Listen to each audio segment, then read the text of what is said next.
First night that we were in the new barracks on Long Bend, one of the other units there decided they wanted to initiate us and welcome us. So in the middle of the night, they throw a smoke grenade down through the middle of the barracks. Somebody jumping, grenade, grenade. Everybody's panicking, running out the door and all that stuff. That was quite an initiation. Welcome to Vietnam. Thank you for visiting our channel for the Southeast Veterans History Project. Through this channel, we intend to record and preserve firsthand accounts of our veterans who served our country in wartime and make them freely available to the public. It is our hope that these accounts can be used to help other veterans of wars that may be struggling with PTSD, as well as educational tool for younger and future generations. The saying, freedom isn't free, it's an exact truth, and we hope to honor our veterans who so selflessly risked their very lives, and in many cases gave everything to preserve our freedoms. Today is Friday, February the 28th, 2025. Location is Greenville, Tennessee. The interviewer is Bob Mathis. The audio video engineer is Wes Brobeck.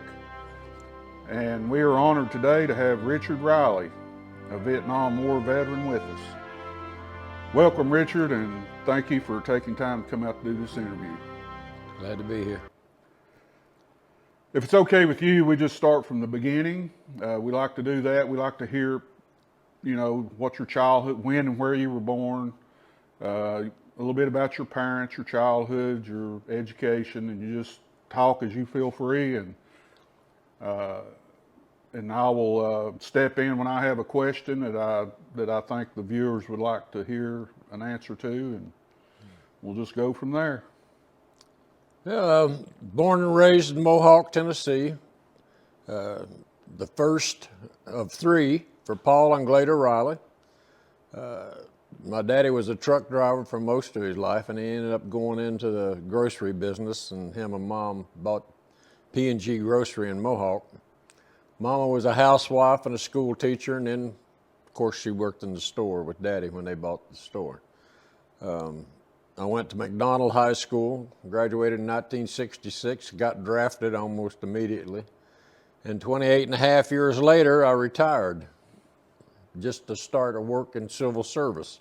So I was military government for like 43 years or something like that before I finally retired away from it. Okay. So when you was in high school, did you hear any rumblings or anything going on about Vietnam that people were talking about? Yeah, because that, I guess it was my sophomore year when Kennedy was assassinated. We were already involved, I guess, at that point in time with special forces over there. And so it was always in the news, off and on between that and the Cuba Missile Crisis and all that kind of stuff. So yeah, I'd heard about it already. Would you mind telling us your siblings' names? Oh, my middle brother is Bill Riley, and then my baby brother, I call him baby brother because he's the youngest, but he's actually 6'5", so he's a bigger brother. That's Ricky Riley. Yeah. So you went to McDonald Elementary and high. It was a high school at that time. Well, I went the first 6 years to Mohawk. Okay, yeah. And then finished up the last 8 years at, well, not 8 years, the last 6 years at McDonald. Okay. Was you active in any sports or anything? I played basketball and run track. So growing up in Mohawk, what was that like? Was it kind of quiet? We had a car dealership there and a store and a post office, and other than that, it was just a wide spot in the road. We didn't even have a caution light. So we had the railroad track run right through the middle of it, and that was just small town East Tennessee, about what you thought it was. What did you guys do for fun? And we used to, when I got to the age that I could drive, we used to go to Greenville, and then everybody's favorite thing was to go around the local drive-in restaurants. We had the Big Top, the Blue Circle, and Hams, So the big thing then was to circle the circle, spin the top, and slice hams, as we called it. That was the Saturday night. That's great. Burn the gas out of the car. It was it. So, Of course, we had drive-in movies in that time frame too. So yeah. that used to be a good thing to do. yeah. Did you do any hunting or fishing around the area there? Did a lot of squirrel and rabbit hunting. Never did do any deer hunting or anything like that. And then fishing, Lick Creek, and the local, we used to have a couple of guys that I knew that had a boat that we used to go down to Cherokee and fish down there. But mainly it was just local ponds and Lick Creek. Okay. Is there anything else you like to reflect on in your teenage years or school years? No. I think, well, just that I was in the last graduating class from McDonald High School before it consolidated with Mossheim and became West Green. Okay. So we hold that distinction, our little graduating class there. Yeah. And Mohawk Elementary School, you went there through 6th grade, right? Yeah. And I think it closed down in around 68 or 69. Yeah. So Wasn't too much longer after that. Yeah, everyone had to go to McDonald from there on, and then West Green to high school. Now the building is still standing. The local Ruritan Club uses it to have meetings and put on suppers and stuff like that now. Yeah. A lot of memories in that old building. Yeah, I bet. I think the locals used to refer to it as the School of Higher Education because it was up on a hilltop. Yeah. Yeah. Okay, so so you're in high school, junior, senior year. You know about Vietnam. You know about something about communism, and that there was a good chance that you and a lot of your classmates might end up in the service being drafted. Or what was your thoughts and feelings on that? Well, it was kind of like you knew it was going to happen if you got drafted, especially if you got drafted, because most of the time the people that I knew that got drafted were either Army or Marine Corps. And the people that decided, well, I'm going to volunteer ahead of time, usually could get the Navy or the Air Force. Right. Yeah. But as a good friend of mine, a classmate that got drafted, he ended up getting pretty seriously wounded. And he was in the infantry, and I lucked out. I got in aviation, but still, you knew something was going to go. You know, if you got in there, you probably were going to go over. Yeah. What did your mother and father think about it? Well, how did they react? I never did hear them say too much about it because my mom and dad, they were. Excuse me. That's okay. No problem. It's probably a telemarketer. Yeah, okay. That was my cardiologist canceling my appointment. I was supposed to have a heart monitor put on the other day, but I have a pacemaker already, and they go, oh, we can get all the information we need from that. They don't need to put it on. Oh, yeah. Well, this appointment that they just canceled was where they were going to take it off and read it. Well, if it ain't there, they don't need to do that, so that was it. Anyway, where were we? We were talking about how your mother and father felt about Yeah, you potential. my mom and dad, you knew them. Yeah. They are patriotic, I would say. I didn't hear them make a lot of comments about it other than you be real careful over there. But they knew it was coming because you got two boys that are draft age or pretty close to draft age, and they kind of accepted it, you know, just as any parent would. They were worried that, you know, how I'd get back safe and wouldn't get wounded or anything like that. Sure. Did you have any military history in your family? Were any of your... My dad's brother, Uncle J.W. Riley, he served in World War II. And other than that, I was the first one in the family that I know of that actually went to war since that time. Now, I've had some cousins that were in the Navy, But they never even got into the Gulf of Tonkin that I know of. So. Okay. Okay. So I think we're ready to move right into your military service. So were you drafted or did you volunteer? I was drafted in 1966. 1 week to the day after my 19th birthday, I got my draft notice, and 1 week later, I was in the military. So that would have been, what, early September of 60? Yeah, I actually went in on the 15th of September of 66. 1966. Things was really starting to get heating up. Yep. So how did you get from, just walk me through the process of being drafted and...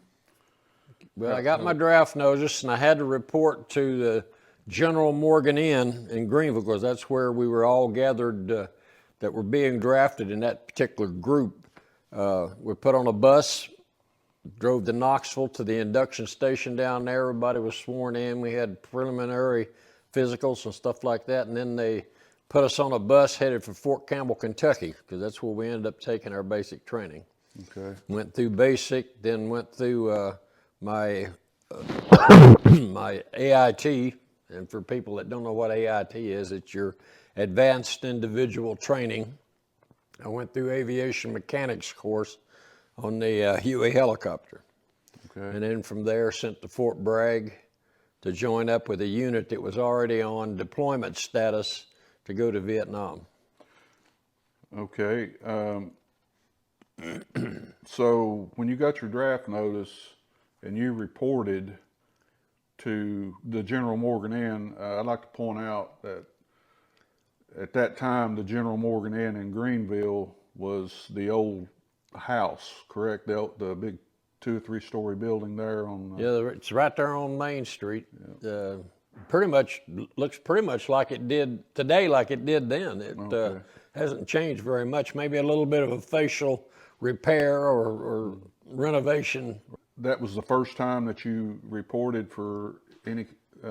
When I came, I'd already signed up for the draft. I don't know, months before that. Well, when I turned 19, you had to sign up for it. Or no, actually, you turned 18, I believe it was. But at any rate, I got my notice in the mail, and I was told to report to the General Morgan Inn, and then there was a person there that got everybody together and got them on the bus and sent us all down to Knoxville. How did you feel about that? Was you kind of nervous at the time, because it's something new. You don't know what to expect. But there's a lot of guys that were there in the same boat you were, so you all kind of got together and forming preliminary friendships, I guess you'd say, or acquaintances. So everybody pretty well kept each other's spirit up a little bit. Yeah. So you went to Knoxville, and that's where they done the physical, and yeah, that's where the induction station was at that time. And they swore you in there, yeah, took the oath. Yep. And then from there, where did you go? From there to Fort Campbell for basic. Okay, so this was probably mid-September of 66. Yeah, it was 15th of September. Yeah. Okay. So you go to Fort Campbell, Kentucky, for basic training. So once you arrive there, what's it like? It's a shock. You're yelled at and screamed at and all this, and you're not used to it. You kind of startled you at first, but it happened. I don't know why, but it seemed like my first 2 or 3 different duty stations, I always arrived in the middle of the night.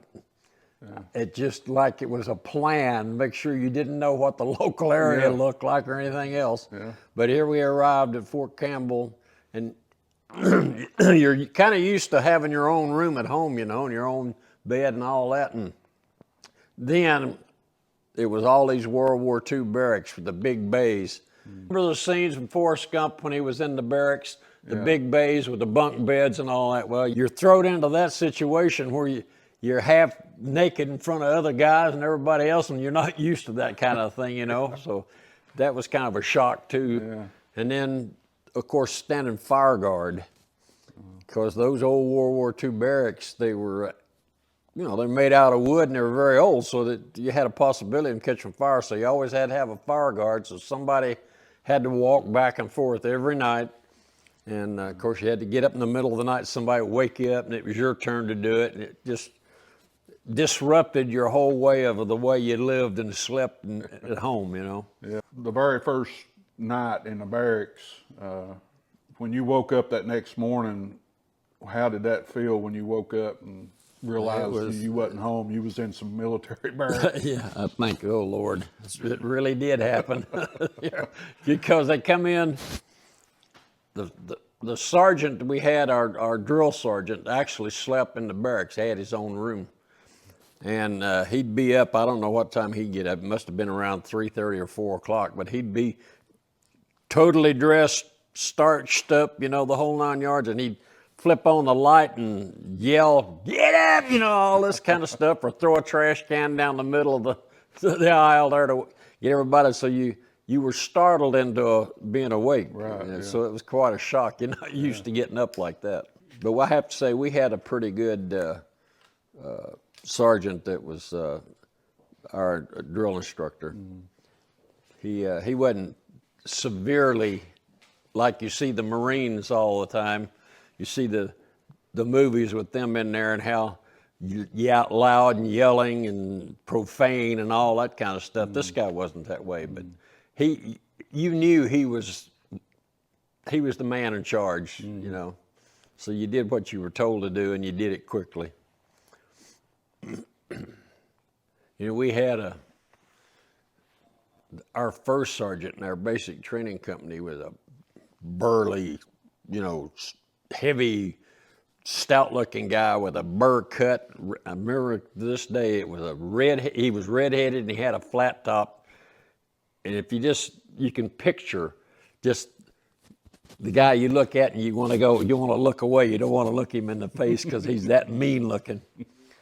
And we were restricted the first week or 2 weeks, I can't remember sure, but just to make sure you didn't have any communicable diseases, you weren't allowed to associate with the people in the holding company that were waiting to start basic. Oh. Well, it just so happens our barracks was straight across the street from the barracks where these people were being held, and you were strictly forbidden to go out in the street more than halfway and even get close to this building. Really? So a bunch of us are standing by the back door of the barracks, and we're talking. We start talking to these guys across the way there.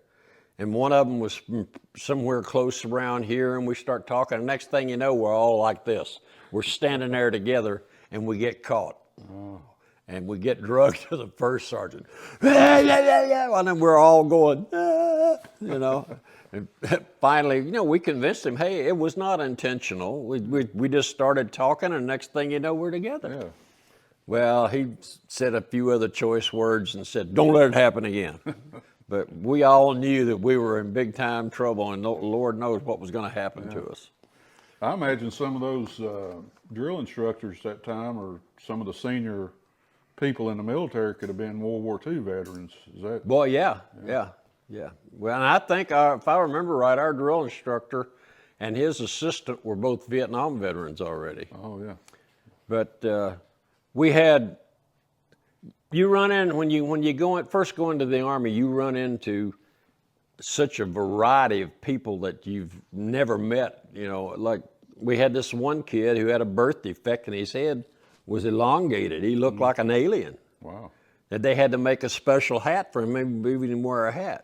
Huh. We had another kid who was, well, for lack of a better word, he wasn't playing with the full deck. And plus he was a little scrawny guy. And if anybody got injured in basic training, it was him.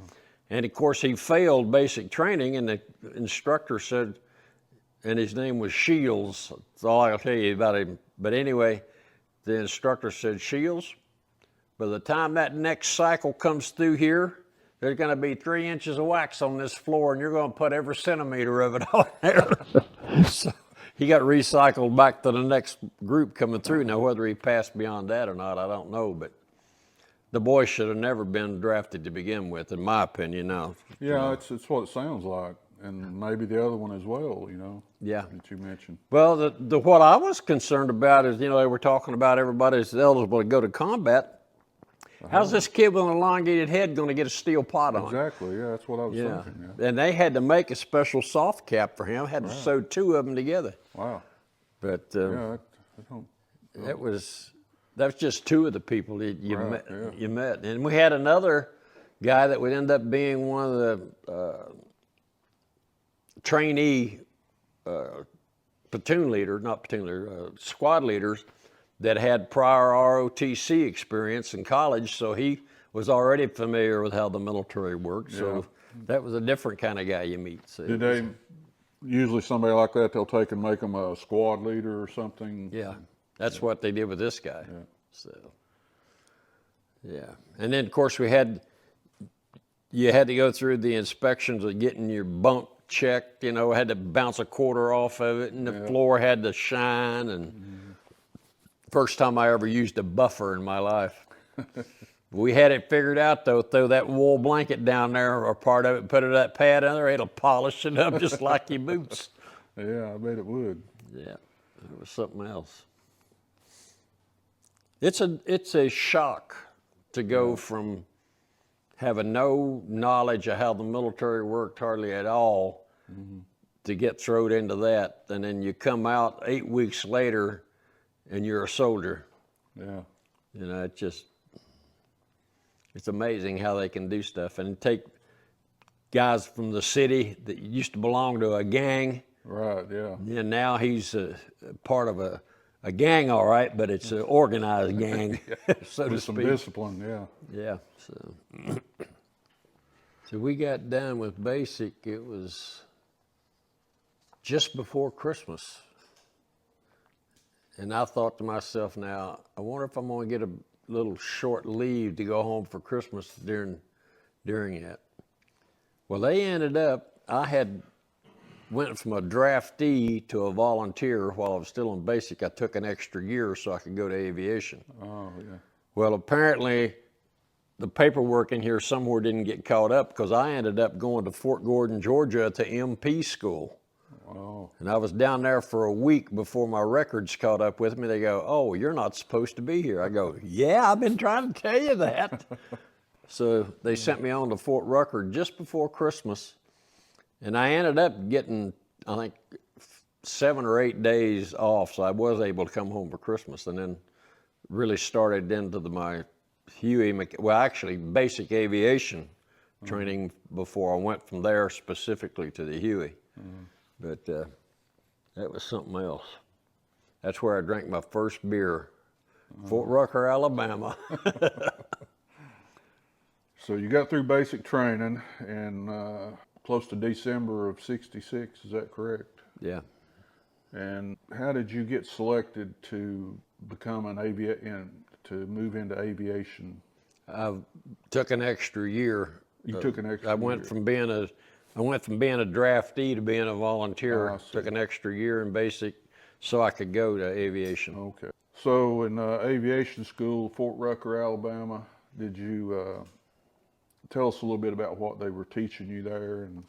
Well, you started off as basic aviation mechanic, and that was learning how to work on, in that time frame, you still had reciprocating engines, piston engines, as well as turbine engines in the inventory or in the aircraft. So you learned how to do basic work on those types of engines, rotor systems, and all that, so that you had a basic knowledge of that kind of stuff. Then the other half of your training was for a specific aircraft. In my case, I went straight to the Huey, the UH-1, and got through the mechanics course on that. That made me eligible then to either, when I got to my unit, either be a aircraft maintenance mechanic or a crew chief mechanic, which you were assigned your own aircraft and you were supposed to maintain that and fly with it and all this kind of stuff. Yeah. So you opted to become a crew chief? I did. Matter of fact, that piston engine training actually came in handy, because when I first got to Fort Bragg, North Carolina, which is my next assignment, they still had the H-19, which is a piston engine helicopter they were using. And then we had to maintain them for about 4 or 5 months, and then we turned them all into a depot and drew brand new H model Hueys en route to Vietnam. So, And those were the turbine engine. I'm sorry? The Hueys Is the turbine engine. turbine engine. Yeah. So we picked up 25 brand new ones. The advance party, we had two different groups that went. We had an advance party that stopped in Corpus Christi, Texas, picked up the aircraft, flew them to California, put them on a ship to go to Vietnam, and then the rest of us flew out of Fort Bragg Pope Air Force Base on 141s, C-141s, over to Vietnam. And then we got there, got settled in, and then the ship came in. We went and picked them up off the ship, and we were in business. Okay. How long did the aviation school, how long were you in that? I'm thinking right at 10 to 12 weeks. I can't remember. I've slept too many times since then. Okay. And then, so you opted to become a crew chief, which meant you stayed with a particular helicopter crew. And so finished aviation school. Did you get to go home for a little while? I got a short leave before I went to Fort Bragg, and then I was there for we didn't ship out to Vietnam until July, mid-July. So I got a chance to come home on weekends off and on. I'd catch a bus out of Fayetteville, North Carolina, and come to Greenville. Mom and Dad would pick me up. A couple of times I only got to Asheville, and they drove over to Asheville and picked me up and brought me home. But I get weekends a chance to come home. Right, yeah. So you come home on weekends, and say July of '67, that's when you deployed to Vietnam, is that correct? Yeah. And you flew a C-141, or you rode in a C-141, that's a military cargo jet, is that correct? Yeah. Where did you fly out of? Was it Fort Bragg? Fort Bragg and Pope Air Force Base are side by side. I think now it's all considered Army joint base, but then it was separate. But we just drove across the fence and we were there. We got on the airplane and left. Went from Fort Bragg to Elmendorf Air Force Base, from there to Yokota, Japan, and from there to Bien Hoa, Vietnam. Bien Hoa, what sector of Vietnam is that? Is that north? I know it's all South Vietnam, but is it? It's, I don't know, kind of northeast of Saigon. Okay. Yeah, wasn't that far from Saigon. Bien Hoa, and we ended up eventually being at Long Binh was our permanent station, which was, 2 or 3 miles from Bien Hoa and about 8 or 10 miles from Saigon, I guess. Wasn't that far. So did you fly over with a unit, or? Yeah, So I you was went with the as a unit on the way over. So when you land in Vietnam and you get off the plane, what's the reality shock there how did you feel when you stepped off? Well, of the that first plane? thing is the heat hits you when you get off, the heat and the humidity, because it's a lot hotter and more humid than you're used to. Although around here now, the way the summers are getting, it's almost as bad. But and then the smells, you got different smells that you're not used to. Right. So the two of them hit you right off the bat. And then, of course, you're wary of, all right, are the enemy around here? You're a green kid. You don't know what. You never had anything like that. So you're a little nervous. Not as bad, I guess, if you'd stepped off of the plane by yourself with nobody you knew or anything else. Right, but you're kind of nervous, and then the heat and the humidity hits you. And the smells, it's all different. Yeah. It gets you a little bit edgy. Yeah. So you landed in Bien Hoa. Yeah. And from there, We stayed there, I don't know, I guess probably close to a week, and then they had, where we eventually ended up on Long Bend, they had our barracks and company area all set up for us to come in. And then so we all moved over to Long Bend. We were right next to the 93rd Evac Hospital because my unit was what they called Dustoff. Most people would say medevac or EMS, but the infantry had given us the nickname of Dustoff because when you came in a helicopter, you blew all the dust and dirt around the air and everything else, so you were getting dusted off. Yeah. So that's what we were called then. So how old were you at that time when you arrived in Vietnam? I was still 19 years old. Turned 20 like a month after we got there. Yeah. And so for the most part, I was 20 years old while I was there. Yeah. Because our first night that we were in the new barracks on Long Bend, one of the other units there decided they wanted to initiate us and welcome us. So in the middle of the night, they throw a smoke grenade down through the middle of the barracks. Somebody jumping, grenade, grenade. Everybody's panicking, running out the door and all that stuff. They ended up getting big time trouble with their commander, but that was quite an initiation. Welcome to Vietnam, yeah. I could imagine. The one thing about where we were at on Long Bend, being right next to the 93rd Evac Hospital, we had it better than your normal GI in Vietnam because we were right there by the hospital. We were in barracks. We weren't sleeping in tents or in the dirt or in the mud. And we got to eat in the hospital mess hall, which people would think, hey, great. Well, hospital food ain't any better in Vietnam than it is right here in your local hospital. But once in a while, we'd get steaks, which was pretty cool.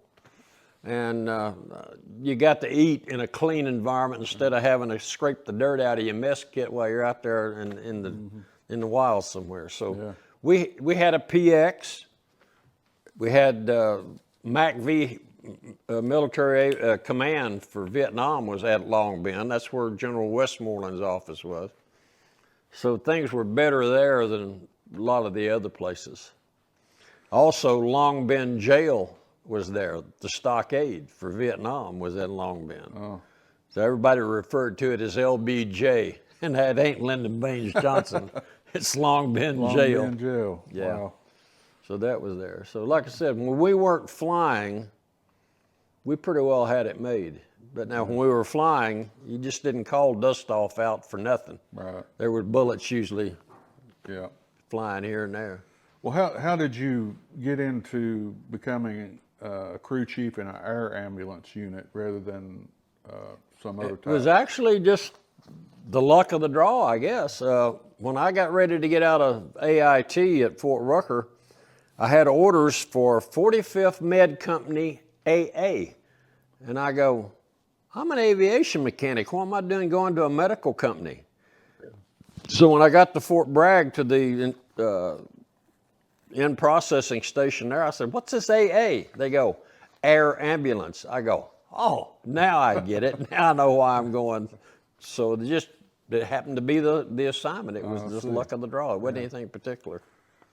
So you're a crew chief on our air ambulance unit. They refer to them as Dustoffs, medevacs. And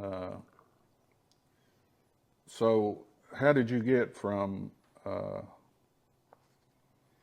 to Long Bend from Benoit?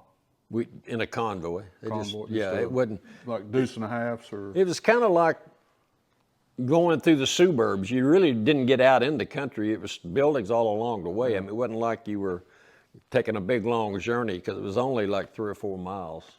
You could stand in our heliport and almost see Benoit Air Base. It wasn't that far away. I see.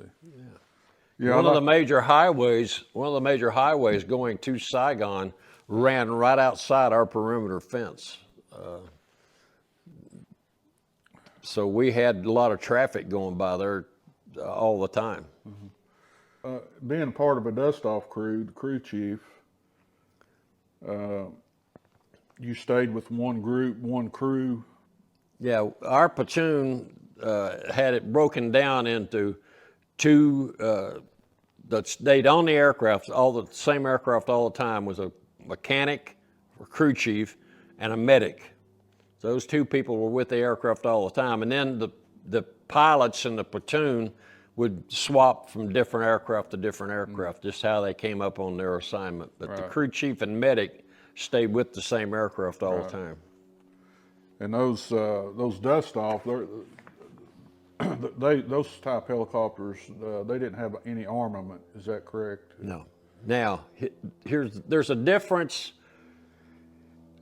How do you phrase this? Our Dustoff outfit were not armed. We had personal weapons, but the 1st Cav Division had mounted M60s. And I just read something here recently that said because they weren't officially medevac, the Geneva Convention didn't apply to them. That's why they could get the guns on them. They were part of an assault aviation battalion or group in the 1st Cav Division. So they could get by with putting the M60s on theirs, whereas we were strictly medical and we couldn't. Right. So, but we did have our own personal weapons on. What type of personal weapon did you have? I had a 38. 38. And then I had an M16 also. Yeah. But 38 was the primary thing, because if you leave an aircraft that, you crash or whatever, you leave the aircraft, whatever you got on you is what's going with you. Most people ain't going to take time to go back into a wreckage to try to get something out if you're being shot at or whatever. Oh yeah, absolutely. We'd like to hear of any particular, how a mission worked, how you got called, how you got your crew got selected to go to this area or that area, and just kind of walk us through some missions. On a daily basis, we had what we call first up and second up. And that was 2 aircraft with 2 crews sitting on the ready pad, ready to go in case a mission came in. It would get called into our operations center. They would sound a siren because the crew didn't sit on the aircraft all the time. We'd stay in the barracks, laying in the bunk, doing whatever, just waiting for the call. As soon as the siren went off, we'd run straight to the arms room, grab a personal weapon, run to the aircraft, get it untied, crank. One of the pilots would be in the aircraft. The other one would be in operations, getting the mission brief, where the wounded were at, where we had to go, contact information with the ground people, the whole 9 yards. In the meantime, the rest of the crew's getting the aircraft cranked up, ready to go. He jumps in, we take off. We go. If another mission comes in before you get back, then second up takes that mission and they go. So you're covered pretty well most of the time. Most missions we had, we could be from notification to the pickup area within 15 minutes. And we could be in the air within 3 minutes, 3 to 4 minutes. I mean, it was pretty quick. Yeah, I've heard the statistics of how many soldiers' lives were saved by the response being, and the helicopter being able to get there and get them back to an aid station somewhere. And there were enough medevac or Dustoff units in Vietnam that there was nobody that was more than, I would say, no more than 20 minutes of flight time away from wherever the aircraft took off from. I guess the problem lied in, the delay would be as if it's really a hot area you're going to, if you got somewhere to land. They would always make sure, well, I can't say that either. I started to say they always make sure there's some place to land, but my first time my aircraft got shot up, we were at 100 feet in the air at a hover. But talking about that, if you would. There were times where the guys on the ground actually blew trees up with C4 or whatever to clear enough for the aircraft to come in and land to pick people up.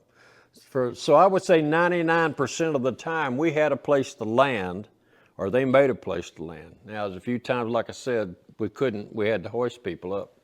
But it might not have been the best of places to land, but you know, you take what you can get, you know.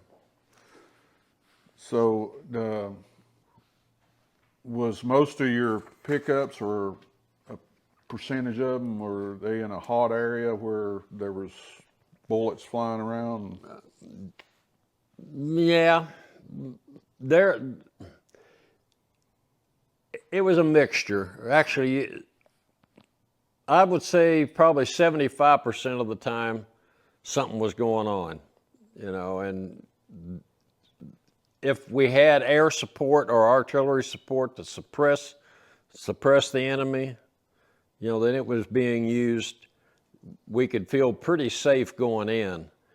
But now, if they reported to us from the ground that they were in contact at the time, we knew the bullets are going to be flying in our direction before we went in.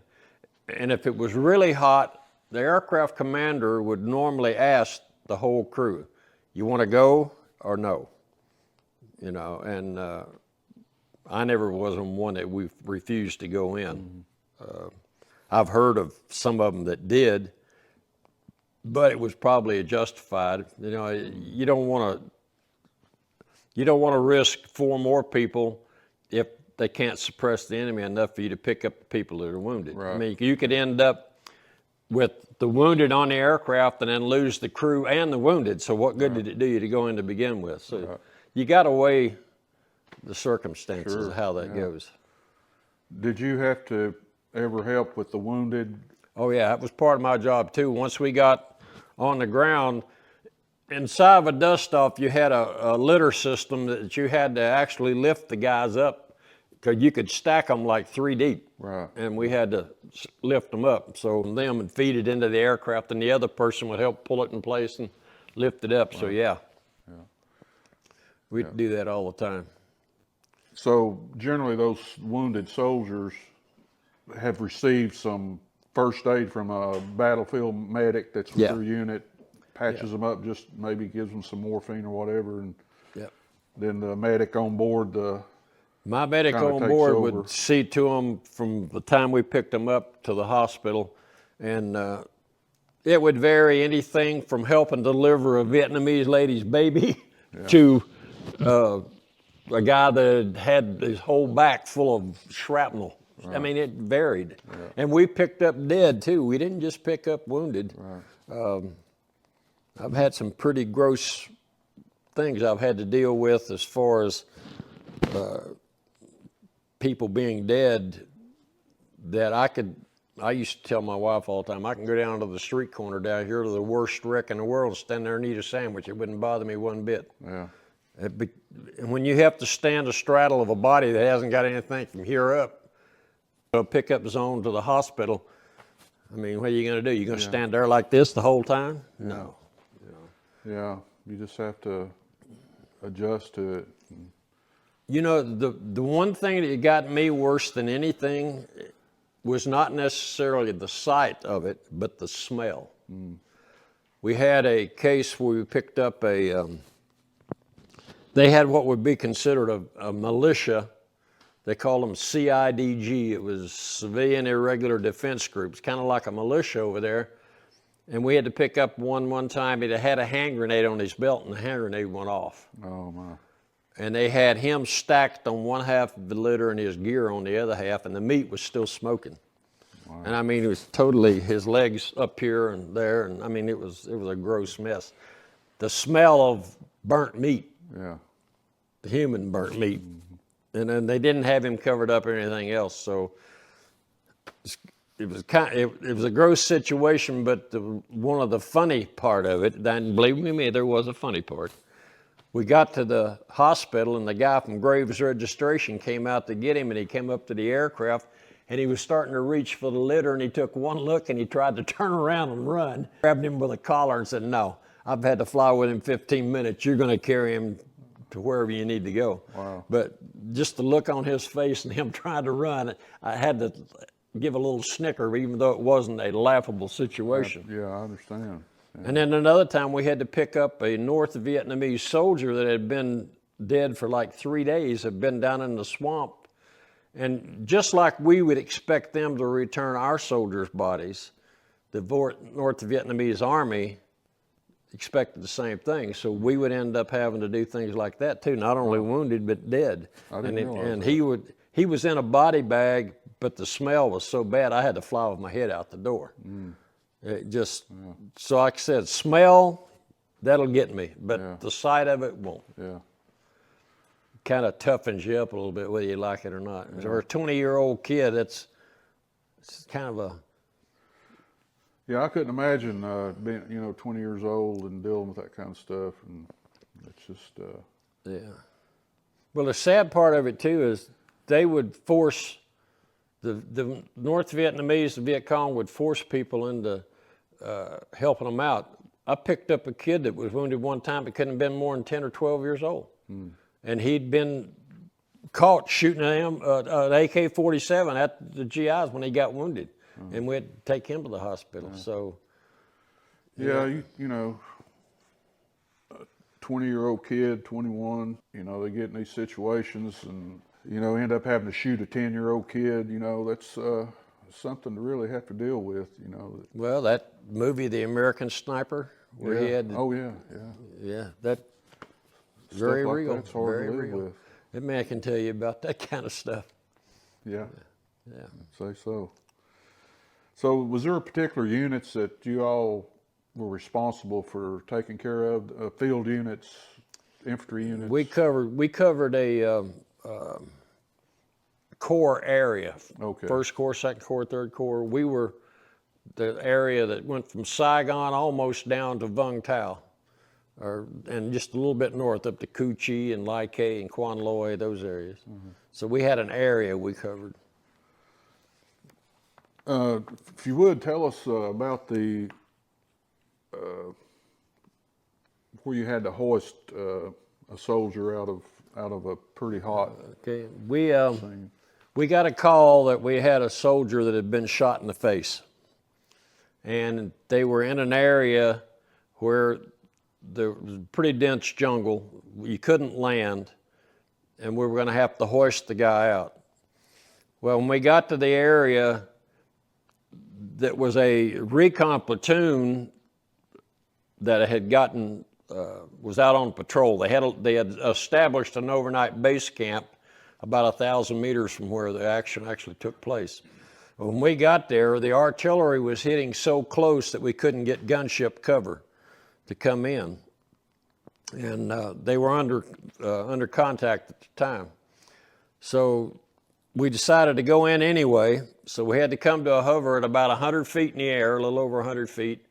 I had to put on a monkey harness and get out and stand on the skids to operate the hoist. And I operated the hoist because the medic had to take care of the guy when we got him on board. So if that was the procedure, the crew chief ran the hoist. So I get the hoist down to the ground. We're using what they call a force penetrator. It looks like an anchor. Right. It just got a central part, and then there's little pieces that fold off the side, and you sit a straddle of it, and then they put a strap around you, and you just hold on to it, and we pull you up. And then the other option was a basket, where you actually put somebody in litter-wise. Right. So I get it down to the ground, and they're strapping the guy on, and as I'm starting to operate the hoist, I feel something sting me in the side of the face. I thought I'd been shot. And I put my hand up here, and it's gray paint from the hoist. The bullet had went through the hoist, and I have to assume that the guy was shooting at my head because it was straight. He was up in the trees shooting straight through because the bullet had no angle to it at all. It was straight. So he missed me by about that much. And when I realized this, I'm trying to get the hoist to come up, it won't operate. So I'm telling the guy in the front seat, the pilot, I said, my controls won't work, try yours. Now he's got a little Chinese hat on top of his cyclic control that controls the hoist. So he tries and it not working either. And about the time he said, mine's not working either, a bullet went through the aircraft commander's side window, nicked the dash, went through the central post of the windshield and out the right side windshield. Well, the little Peter pilot that's flying just pulls an armful of collective and we take off up through the trees with this guy hanging on a 100-feet of cable coming up through the trees. Well, I recover quick enough to grab the cable to keep him from going back into our tail rotor, and I'm kind of swinging him back as we go. And we managed to make it to the overnight base camp they had. came in low enough for the people on the ground to get a hold of him, and then we blew the cable and sit down. And we'd taken 12 or 14 hits, bullet holes. And was this at nighttime or day? This was daytime. God, I dreaded the thought of ever having to do a hoist at night, and we had some crews that did them. Because then not only you a target up there, but you got all these lights on and the spotlight that's just a bigger target. Yeah, and you see those tracers going everywhere, and they all of them look like they're coming right at you, I imagine. Yeah. So anyway, they got him on the ground. We landed, and I've still got one of the bullets, by the way, that hit that aircraft that day at the house. My little souvenir. Is it still intact, or is it mangled up pretty good? It mangled up pretty good. It went through the engine cowling and glanced off of something hard on the engine. I never did find out where it hit, but it was laying on the engine deck when I opened the cowling up. There it was. But we'd taken like 12 hits. The aircraft was not flyable. We had gauges that went to zero, some that maxed out. They had hit part of the electrical system, the oil cooling system. It was non-flyable. So we ended up getting medevaced out ourselves by another one of our aircraft out of that zone, along with the wounded guy. And then a Chinook came in later, took my aircraft to the maintenance facility to get repaired. But I didn't really get scared until after the fact. It was kind of like a delayed reaction, you know, and I'm looking at all these holes and looking at that hoist where that bullet went by my face. And then I have one of these numbers. Oh, man. I bet your mother's prayers was kind of looking after you there. The Lord was looking after you. Yeah, I'm telling you. I know your mother was a praying woman. And so when you picked this soldier up that was shot in the face, how far did you fly before you set him down? It was about 1,000 meters. So it wasn't that far from the... No, and that's where you had to land. We had to land. I mean, we didn't have much choice no matter, with all the instruments going crazy and the engine oil temperature and all that stuff going at maxed out. It was not going to fly much longer anyway, unless we put it on the ground. Was there some kind of unit there? This was the patrol that was out, and the main part of the unit or the group that was out there was in this little place we landed. I see. So that was a recon patrol they had sent out. Yeah. While they stayed back and was waiting on a report from them to see what, and they made some serious contact. Oh, yeah. It's my understanding that there was some attention given to that operation, the rescue operation. Was there a newspaper article or something? I got something at home, but I don't know. I was looking for it this morning, and I don't know where I put it. I just wonder what newspaper would it came out in. It came out in the Greenville Sun. Okay, so we should be able to find that. Yeah. Maybe, you know. Yeah. Because as a kid, I remember some talk of that vaguely. You know, I was. Well, they had this thing set up when you were put in for an award. And I guess it's probably still the same way in the military today. You always had your hometown news release that was a part of that whole process. So if you told them where your hometown was and what the newspaper was, whatever, they would actually send a copy of it to it for the local to put, local paper to put it in. I just remember my mother vaguely saying something about it. Yeah. I guess Glada, your mother, had told her, I guess. Yeah. So what time period did this happen in? Do you recall? Lord, no. I want to think it was like close to fall of '67. So that was the first time I ever knew for certain that my aircraft had taken a hit. Right. We'd actually come in contact. So you're getting close to the end of the year of '67 and going into '68, the end of January, the Tet Offensive takes place. Yeah. How did that affect you? What did you hear about it, and how did you hear about it? Well, with us being medevac, the whole of Vietnam almost was in some kind of contact with the enemy. I mean, they were all over the place. We were averaging over 100 missions a day for about 3 or 4 days till that all settled back down again. And for me, again, my aircraft got shot up. Again, it was Chinook in for maintenance. And it's one of the incidents that happened during that time frame still kind of TOs me a little bit is I was on an aircraft that tried to land on the American Embassy building in 1068 to medevac people out, and there's never any mention of it in any historical thing that I've read since then. No mention about this medevac getting their butt shot up trying to go into the American Embassy building. My medic and I had been flying that day, I don't know, 10, 12 hours. And back in those days, crew rest was for the pilots. The guys in the back didn't get crew rest, but the pilots did.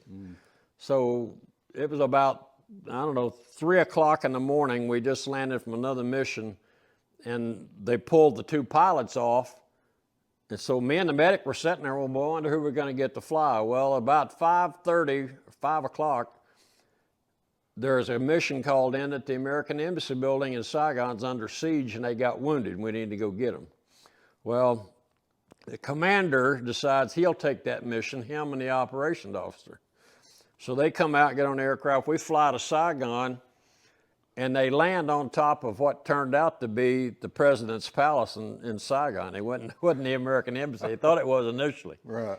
So I get out of the aircraft, and we're landing on the roof is where we land. And there's another Huey sitting down here on this part of the roof, pole there with a Vietnamese flag on it. And I said, sir, I don't think we're on the American Embassy building.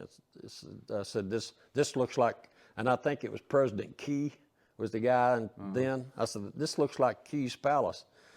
So he takes off and goes up and circles up, and he calls the local radar control for Tan Son Nhut Air Base, which is in Saigon. He said, look, this is where we're at. They got him on radar by now. He said, we're looking for the American Embassy building. He said, well, look up the street. You see that big white building about, I don't know, 8 stories high or whatever it is? He goes, yeah. He said, that's it. So we fly over there, and we're coming in to land the first time. They start shooting at us, so we go out over the Saigon River, turn all the lights off on the aircraft. We're total blackout. We're coming back in this time, and we are actually in a flare fixing to land, and we get bullets through the bottom of the aircraft. So we take off again. Obviously we're not going to be able to land on the roof to get these guys because they're all inside the perimeter of the embassy. So we go back. Of course, we didn't complete that mission. We went back to our Long Bend, and the commander and the operations officer got off, and they put another crew on, and they sent us up north. And in the same aircraft? Was it same aircraft? The bullets that we took didn't hit anything vital. One of them actually bounced off the bottom of the aircraft commander's seat. But they had armor-plated seats in those days too. And anyway, we go up to Song Bay Mountain, and that night we get another call. They had an observation post on top of the mountain, and you could look from where we were at. You could see green tracers going up the mountain. Well, green tracers back in those days meant North Vietnamese. If it was red, it could be North Vietnamese or Viet Cong, one of the two. But this was green, so we knew that the North Vietnamese were there attacking the outpost. So we took off because we had a guy up there that was shot too. So we take off, and something happens with now I was a crew chief back in them days, so I didn't understand all the pilot stuff. But what happened is it was the pilot's fault, but we appeared to be having an engine problem. And so he gets onto the pad, and this pad is sitting right on the edge of the mountain. So he ends up fumbling around, and we got the aircraft sitting teeter-tottering on the edge of this pad with the tail hanging off the end of the mountain. And we don't know if the engine, if it's going to fall off or not. So me and the medic and the co-pilot get out, and we take our gear with us, and we slide his armor plate back out of the way, get his seatbelt off of him, and he chops throttle and jumps because he don't know if the thing's going to fall off or not. Well, it didn't. So now we're stuck on top of the mountain too. So they had a flare ship coming by, an old D-model Huey, had been dropping flares. They came in and landed, so their crew of 4, us four and a medic, and he's still got a partial load of flares on board, and we're trying to take off. So he goes to pick up, he's losing RPM, so he dives this thing off the mountain to get speed right over where they'd been shooting at us. Well, luckily for us, they quit just before we took off. Otherwise, we'd have been sitting ducks. So you all got on another aircraft Yeah. that came to pick you all up? Yeah, picked us up and then took us back to the little base we were working out of, and then later on, one of our aircraft came and picked us up and took us back. And then next morning, again, they chinooked my aircraft to maintenance.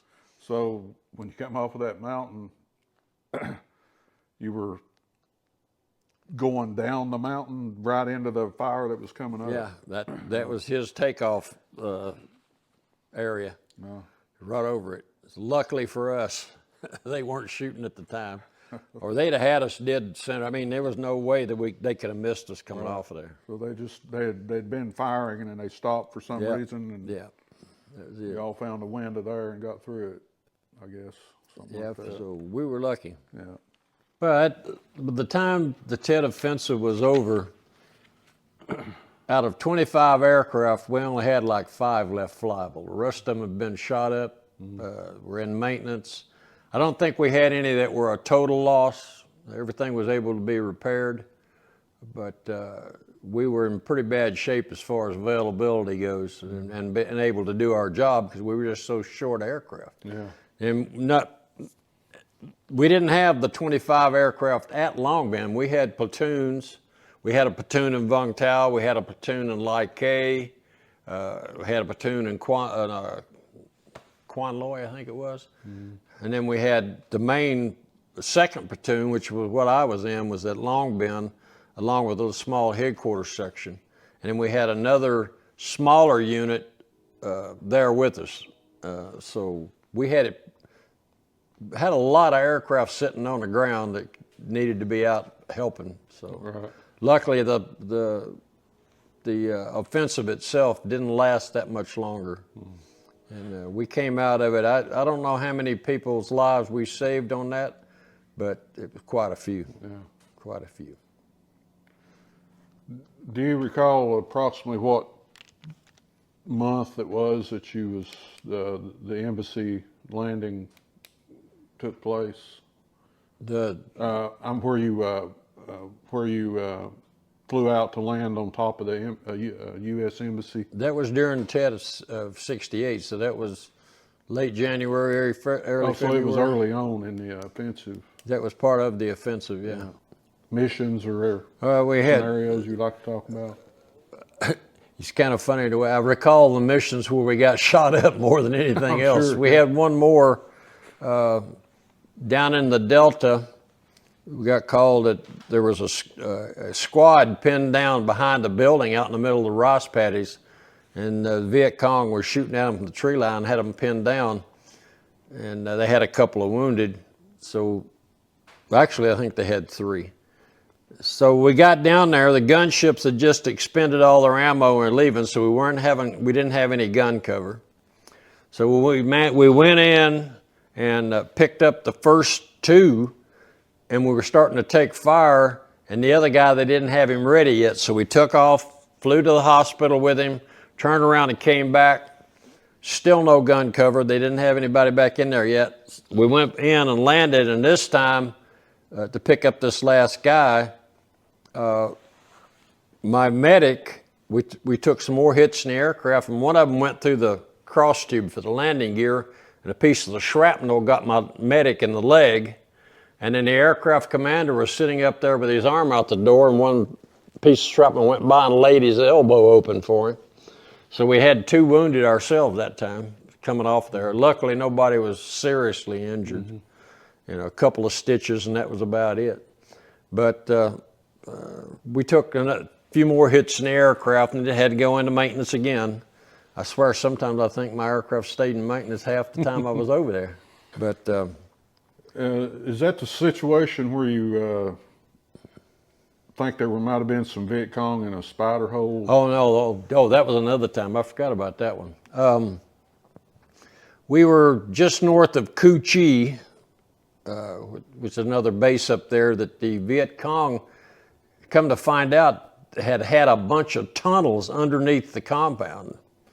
And they had managed to close them up at one point, but later on after I left, they're pretty sure that they had dug them back out again, or some of them back out. But anyway, we got a call.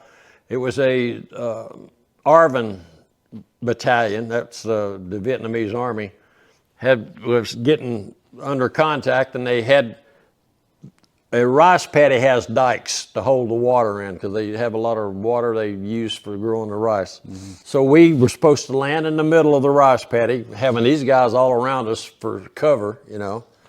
And just as we're landing, and I'm starting to swing my legs out the door to get out, we start taking hits.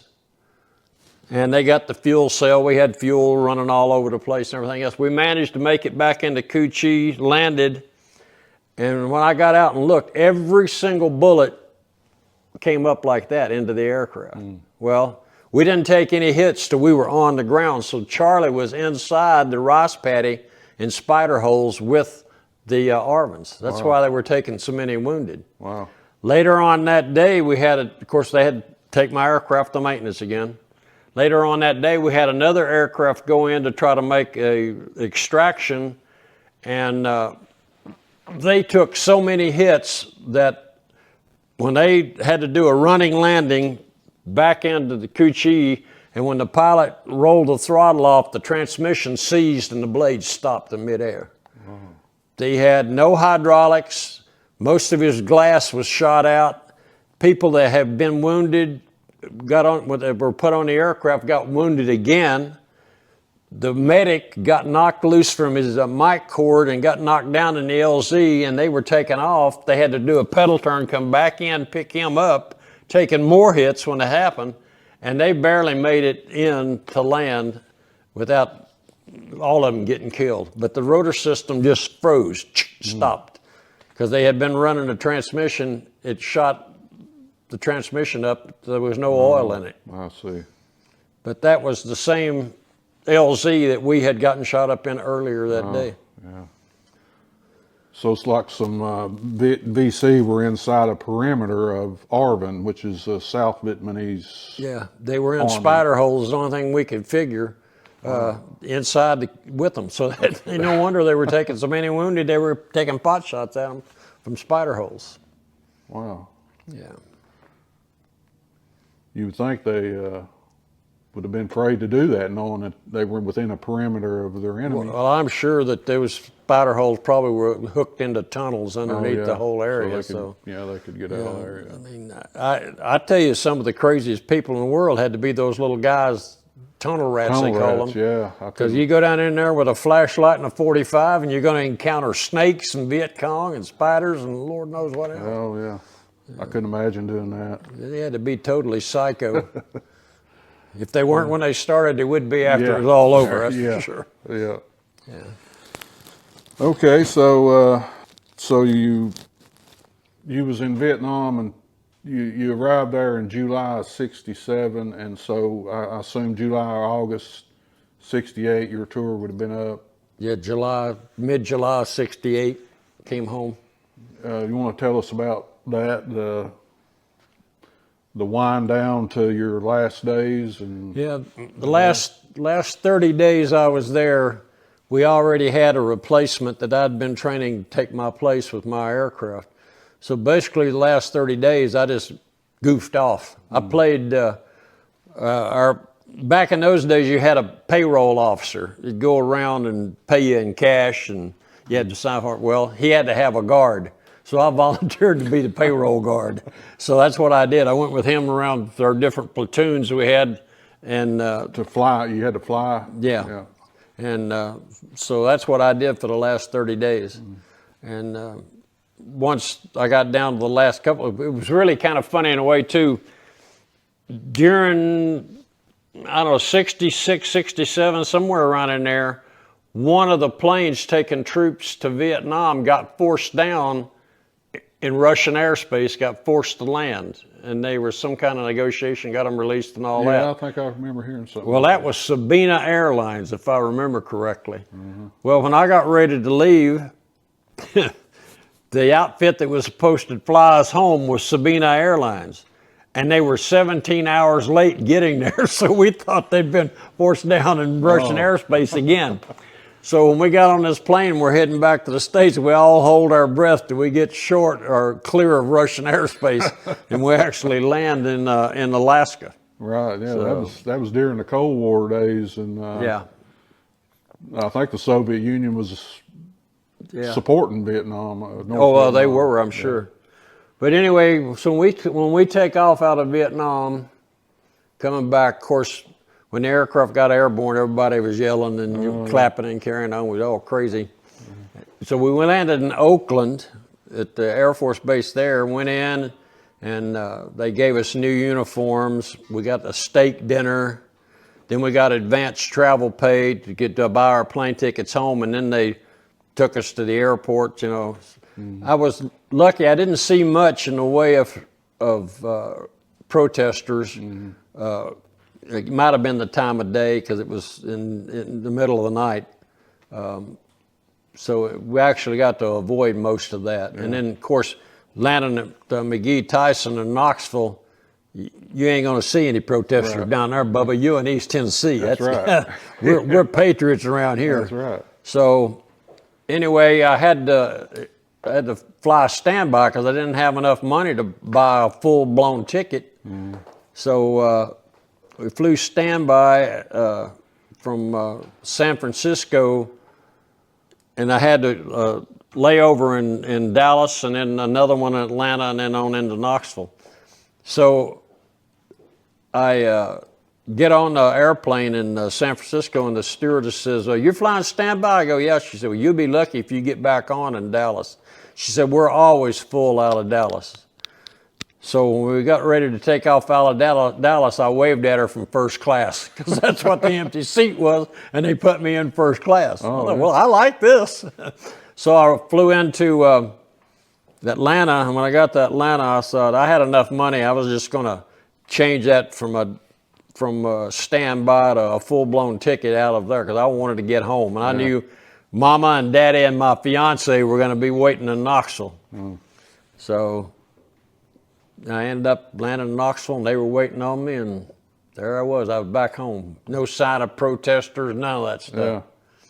So that was about the 18th, I think it was. What was funny is we took off from Saigon and landed in San Francisco an hour before we took off in Saigon because we were coming back the opposite direction of the international date line. So that was pretty cool.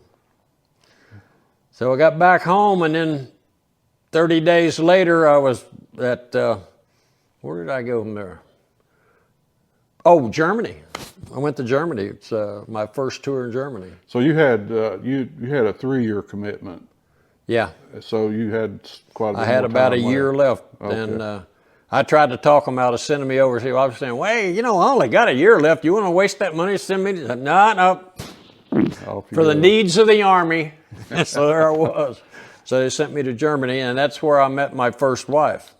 And then I ended up re-enlisting while I was over there, and I was a crew chief on an H-34. If you ever seen President Eisenhower's presidential helicopter, that was an H-34, and that's what I was a crew chief on. So again, that piston engine training I'd had way back in 1966 came in handy because that had a great big radial engine in it. A big 9-cylinder engine. So that was quite the adventure there for a few years. And then I finally went to flight school. And, I was supposed to be going back to Vietnam a second time, and my brother was over there, so they wouldn't send me.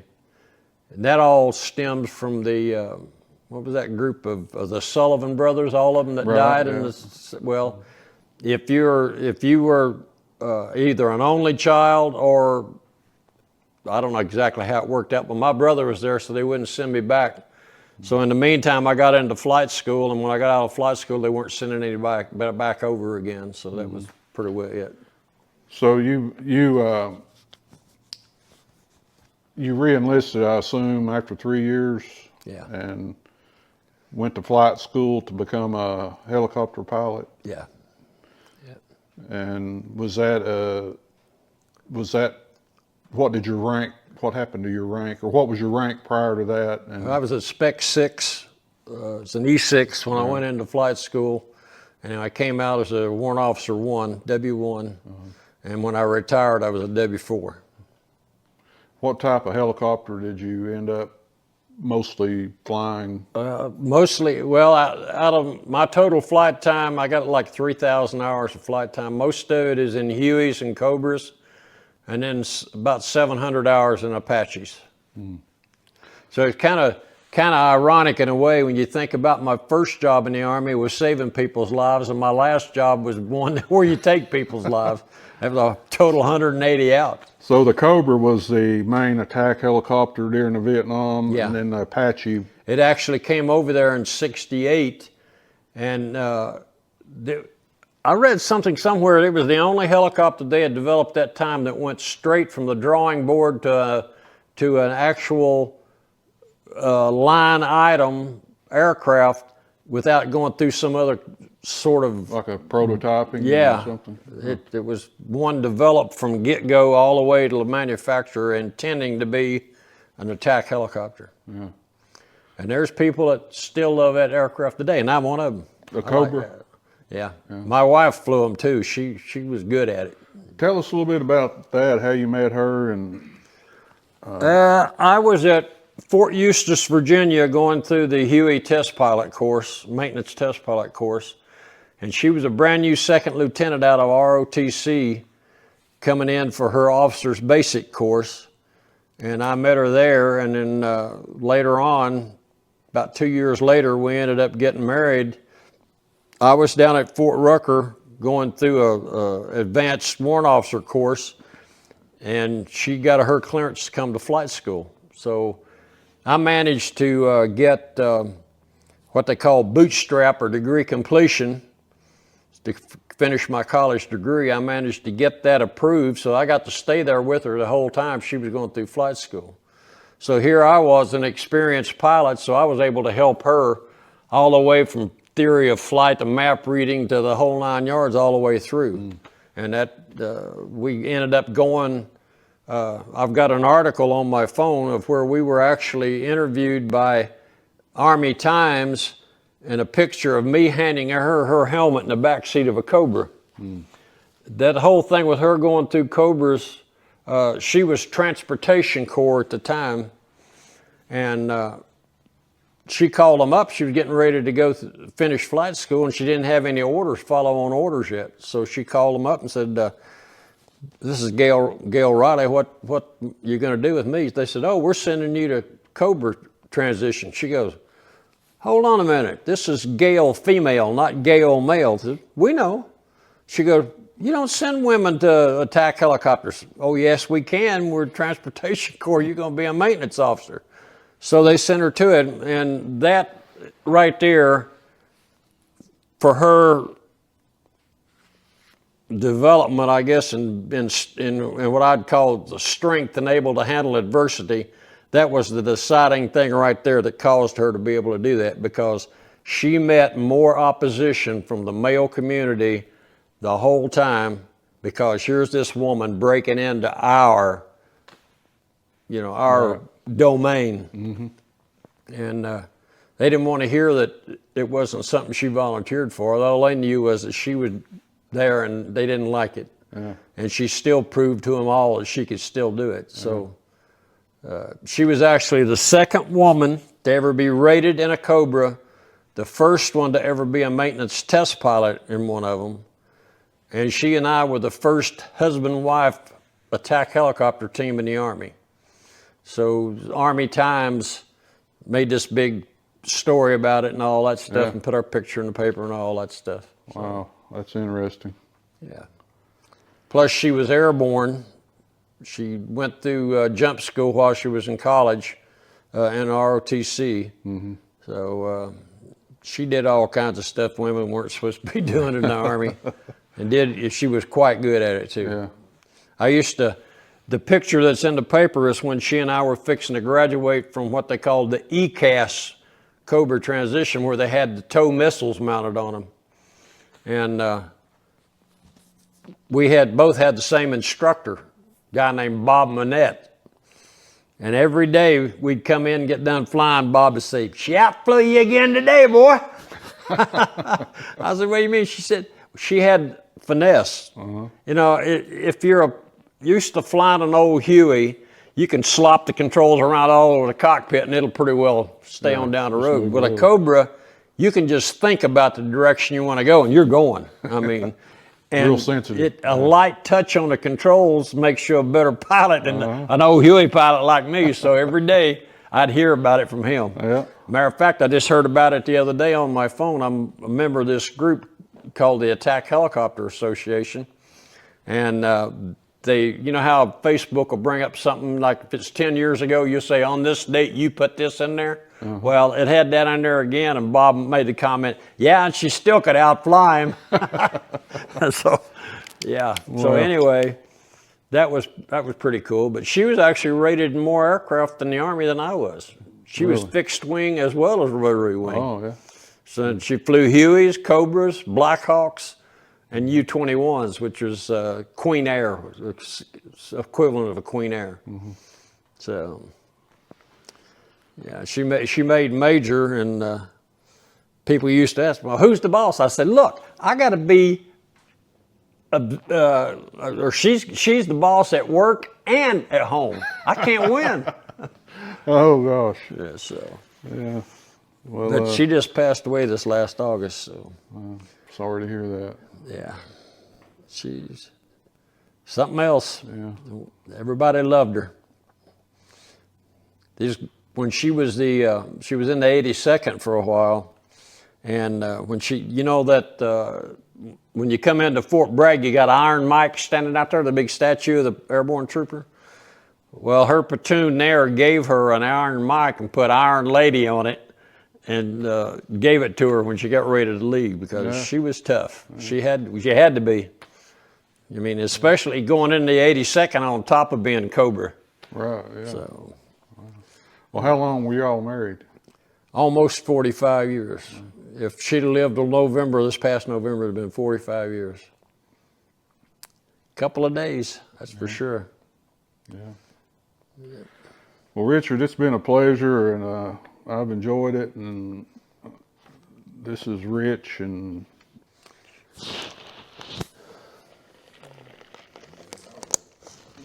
you got anything else you'd like to add? No, well, you know, they say join the military, see the world. That's one thing I have done, and I get to thinking back on it. There are so many things that I have done and seen being part of the military that people I grew up with back here that were never in the military or anything, they just can't comprehend all the stuff that I've seen and done. I mean, how many people here can say they've been standing on the very top of the Leaning Tower of Pisa? You know, and the only thing between me and falling off was a little guardrail about that big around. You know, so I did that. I've been in the Eagle's Nest, Hitler's mountaintop place. I've been in a side of a salt mine in Salzburg. I've been inside the cathedral where the wedding scene from The Sound of Music was filmed. I mean, it's unreal. I have one question that I think a lot of people would like to hear is PTSD and trauma from war and stuff was talked about a whole lot back when at the end of Vietnam, and it's really highlighted today. And I've got friends of my own that's taken their own life from what they've seen and done in war, and I personally struggle with a little of it myself. My question is how were you able to adjust back into civilian life after doing a job like that and seeing the things that you've had to see as being a young man at such a young age? You know, I don't know. I've never have really given it a lot of thought. I'm sure it's still in the back of my mind. I mean, I used to have nightmares. It's just like I've kind of outgrown it, I think is really the basic. But I used to have nightmares, especially of being in an aircraft flying and thing catching on fire, trying to get to the ground, or flying into a maze of high tension power lines and couldn't, whichever way I turned, I couldn't get out to get out of it. But I think about some of the stuff that happened over there, and it just almost surreal. I don't know. They diagnosed me with mild PTSD. My wife used to tell me all the time that I had it, but I don't know. I really couldn't pinpoint any one thing. It's just, I don't know. I guess you just gotta take everything with a grain of salt, so to speak, and just say, yeah, it happened, but there ain't nothing I could do that changed it one way or the other. There was nothing I did that caused somebody else grief or death or anything else. It might have to do with the fact of what my job was. I was saving lives as opposed to taking lives. You know, and I think about that some families got their husband or brother or son at home because of something I did. And I mean, I'm proud of what I did over there. I mean, how many people say that you volunteered and put your own life at risk to save somebody else's life?